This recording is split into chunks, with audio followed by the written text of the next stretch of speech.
సాయంత్రం 3 గంటలకి దొమ్మనబావి దగ్గర వీళ్ళందరూ కూడా 2,10,000 ఈ డబ్బులు పెట్టుకొని ఈ డబ్బులంతా డిస్ట్రిబ్యూట్ చేసుకొని డిఫరెంట్ ఏరియాస్ లో మనం సర్క్యులేట్ చేద్దాం అనుకున్న టైంలో మనకి ఇన్ఫర్మేషన్ వచ్చింది, ఇట్లా ఫేక్ కరెన్సీ ముఠా అనే వాళ్ళు ఇట్లా కొంచెం పెట్టుకొని దీన్ని సర్క్యులేట్ చేయాలని చూస్తున్నప్పుడు మనం ఇమీడియట్ గా పోతానే వీళ్ళు 6 మంది దొరికారు. ఫర్దర్ ఇంట్రాగేషన్ లో దీంట్లో మెయిన్ ఎవరంటే A1, వాళ్ళు కాకుండా ఇంకా మిగిలిన 2 కూడా అబ్స్కాండింగ్ లో ఉన్నారు.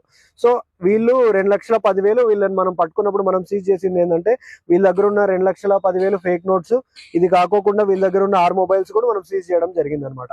సో వీటన్నిటిలో కూడా బాగా కష్టపడిన వాళ్ళు మా రూరల్ సిఐ ఎవరైతే ఉన్నారో రవినాయక్ గారు, మా ఎస్ఐ మధురామచంద్రుడు, ఇది కాకుండా సిబ్బంది ప్రసాద్, చక్రి, వెంకటేష్, ప్రతాపు, శ్రీనివాసు.